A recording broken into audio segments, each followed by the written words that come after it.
Objective Geology, multiple choice questions with answers. This is the solved question paper of Civil Service Exam 1990 question paper, and I hope this solved question paper is useful for various competitive exams like CSIR, NETGATE, GSI and other competitive exams. Welcome to Set 1.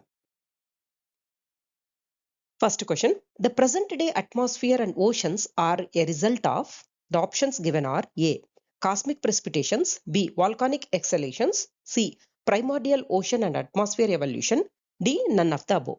The correct option goes as B. Volcanic exhalations. The present day atmosphere and oceans are a result of volcanic outgassing. As early Earth cooled, intensive volcanic activity continuously released and it has trapped water vapor, carbon dioxide, nitrogen and other gases from the planet's interior. Over millions of years, the water vapor condensed into rain to form the oceans. So the present day atmosphere and oceans are a result of volcanic exhalations. B is the correct option. Next question. When two continental plates weld, it is described as A. Suture zone, B. Andesite line, C. Island arc, D. Subduction zone. The correct option goes as A. Suture zone. When two continental plates converge and weld together, the boundary where they fuse is called as a suture zone. Next question. Calc-alkali volcanoes occurring above Benioff zones are called A. Andesite volcanoes, B. Island arcs, C. Guyets, D. Mid-oceanic ridges. The correct option goes as B. Island arcs. Calc-alkaline volcanics occurring above subduction zone related Wadati-Benioff zones are commonly called island arc volcanics. When these chains occur on continental margins rather than oceanic crust, they form continental volcanic arcs. Next question. Lithosphere comprises of A. LVZ, that is a low velocity zone and mantle, B. LVZ and upper mantle, C. Low velocity zone and upper core including mantle, D. Only the crust. The correct option goes as B, that is low velocity zone and upper mantle. Next question. Which of the following affords geological evidence for the existence of Gondwana land? The options are A. Fauna and flora, B. Geometric fit, C. Glaciation and D. Volcanism. The correct option goes as fauna and flora. The identical distribution of specific flora and fauna fossils across now widely separated southern continents is primarily evidence for the Gondwana land.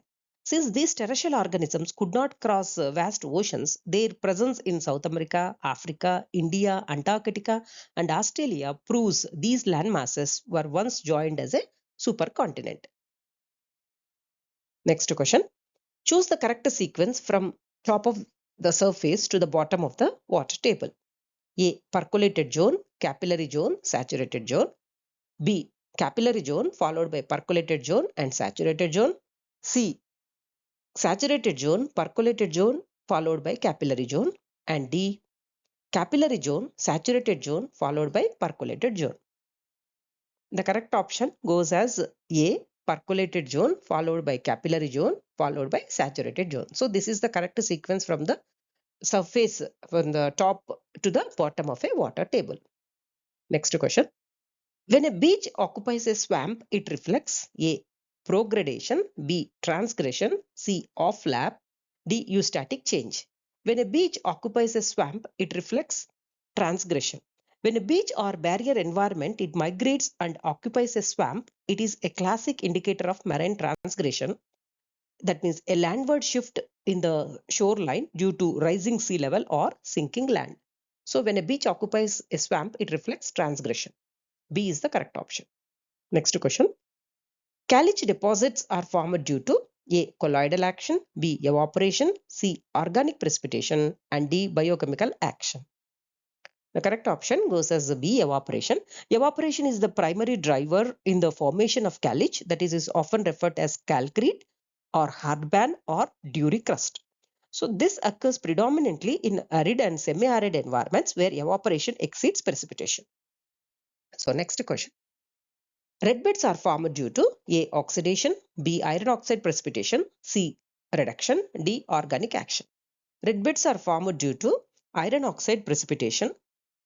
Red beds are formed due to the presence of oxidized iron minerals, primarily hematite or ferric oxide, which coat sedimentary grains or occur as stained clays. So this coloration, it indicates an oxidizing environment either during deposition or through post-depositional alteration. This is also known as diagenesis, and it is closely tied to the rise of the atmospheric oxygen.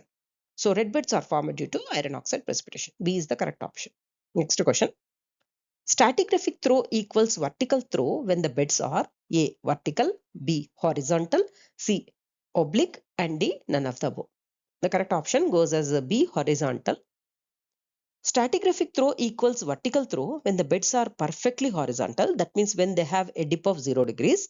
In this scenario, the vertical distance between the same bed on either side of a fault directly equals the vertical stratigraphic thickness that has been displaced. So stratigraphic throw equals vertical throw when the beds are horizontal. Next question. In the plane of lineation, if foliation occurs, A. It will be parallel to lineation. B. It will be perpendicular to lineation. C. It will not be perpendicular but inclined to lineation. And D. It will be randomly oriented with respect to lineation. The correct option goes as A. In the plane of lineation, if foliation occurs, it will be parallel to lineation.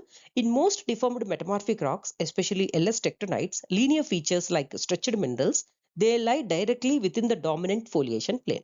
So they are generally parallel to the direction of maximum stretching, that is the x-axis of the strain ellipsoid.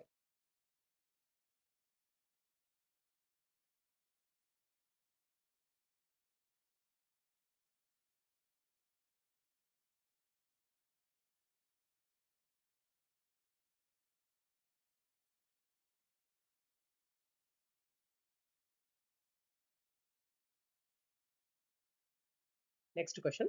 Which one of the following can be used as a marker bed? The options are A. Red bed, B. Bentonite bed, C. Laminated shale, and D. Conglomerate bed. The correct option goes as B. Bentonite bed. Bentonite beds are excellent and widely used as a marker beds or key beds in stratigraphy. Formed from the rapid deposition and alteration of volcanic ash, they provide a synchronous short-term geological event across vast geographic regions. Next question. The term used to denote the stratigraphic horizon where species reaches its acme is known as A. Acme zone, B. Biozone, C. Epipole, and D. Tail zone. The correct option goes as A. Acme zone. The term used to denote the stratigraphic horizon or rock layer where a specific species or taxon reaches its maximum abundance or acme is called as an abundance zone or acme zone. Next question. Pick out the correct group of co-equals. A. Kadapa, Chhattisgarh and Pijawar. B. Semris, Chhattisgarh and Sulawais. C. Kadapa, Pakals and Chhattisgarh. D. Semris, Pakals and Gwaliors. The correct option goes as C. Kadapa, Pakals and Chhattisgarh are the correct group of co-equals. Next question. The present seas essentially in their present character evolved in A. Paleozoic, B. Mesozoic, C. Precambrian, and D. Tertiary. The correct option goes as B. Mesozoic. The foundational blueprints of modern seas, including the breakup of the supercontinent, Pangea, and modern marine food webs, and the chemical stabilization of seawater, it has evolved during the Mesozoic era. Next question. Pollen grain analysis has been used to demarcate A. Cambrian-Precambrian boundary, B. Permo-Triassic boundary, C. Cretaceous-Tertiary boundary, and D. Neogene-Quaternary boundary. The correct option goes as B. Permo-Triassic boundary. Pollen grain analysis, that is palynology, it is a highly effective tool for demarcating the Permian-Triassic boundary, that is PTB, which represents the largest mass extinction in the Earth's history.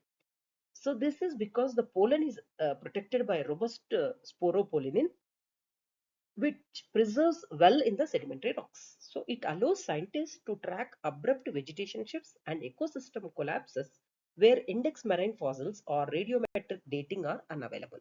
So pollen grain analysis has been used to demarcate PT boundary or Permo-Triassic boundary. Next question. The oldest sediments are found in A. Sargurtius, B. Colartius, C. Dharvartius, and D. Older metamorphic group. The correct option goes as C. Dharvartius. Dharvartius, found within the Dharwar craton of southern India, are widely recognized as containing some of the oldest metamorphosed sedimentary rocks and supracrustal belts on the Earth. Next question. The longest time period among the following is A. Cambrian, B. Tertiary, C. Cretaceous, and D. Triassic.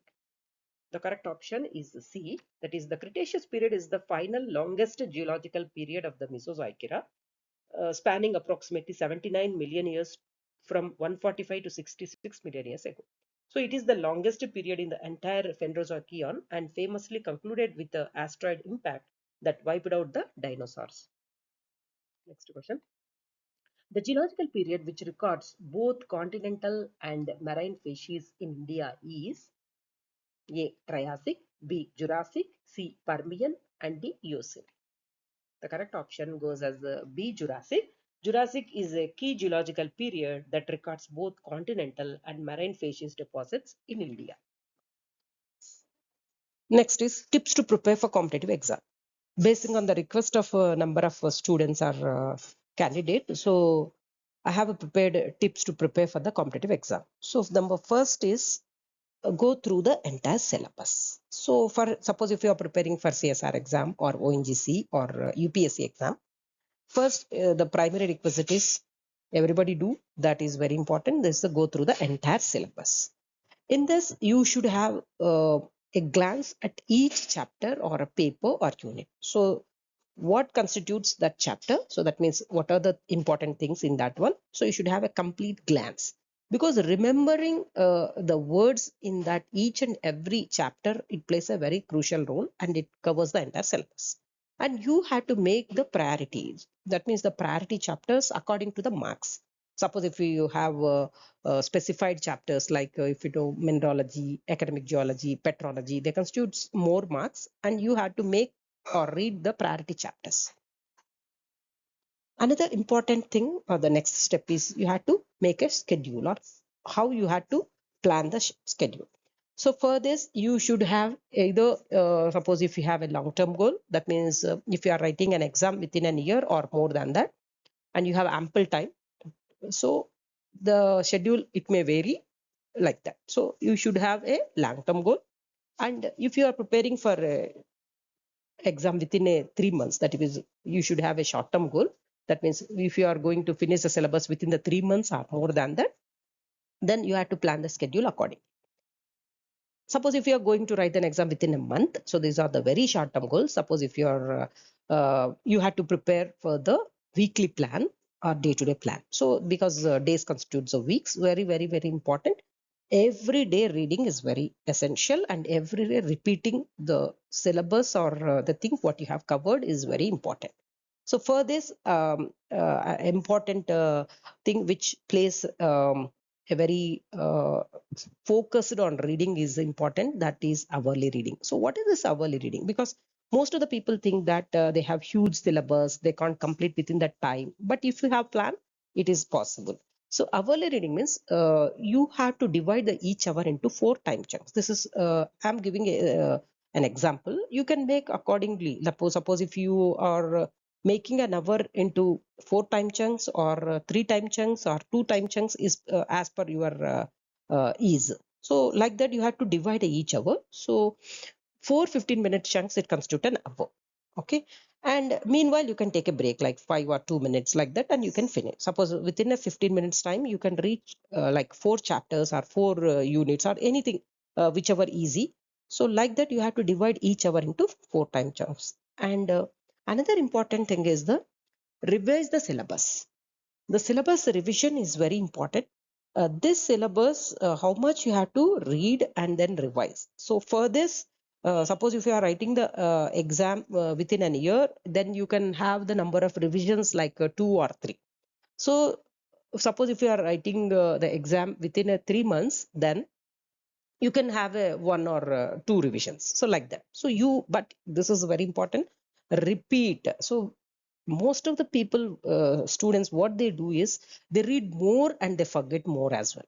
So the thing is, whatever you read daily, so you have to revise that accordingly. So suppose if you have reading this much of syllabus at the per day, the next morning you had to revise, or you had to take a book and take a notes, and then you had to write what the topics, difficult points, you had to memorize that part. So this will help in remembering the things. So there is no shortcut, but here only the thing is very important thing is you have to revise the syllabus and you have to repeat that process.